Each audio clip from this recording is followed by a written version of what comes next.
Hey guys, and welcome back to HelpClick. In this video, we're going to talk about if it's possible to change the like button to the follow button on a Facebook page. First, check our special offer in the description. So, let's get started. Before we start, it's important to know that you cannot change basically the like button to a follow button on a Facebook page anymore. Meta has already transitioned page from likes to follows automatically. So if your page still shows like or a like button, it's controlled by Meta ruleouts. It's not by a setting that you can change. So if your page still displays that like button, as example, let's just say this one of your page that still show it, there's nothing you can do. Once the update reaches your page, the like button will automatically be replaced with a follow button.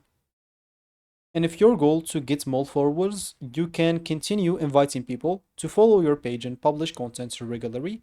And once the meta updates, basically your page, the followers will become the primary way for people to connect with it. And that's basically all to it for me in this video. I hope you found this helpful. Thank you for watching and goodbye.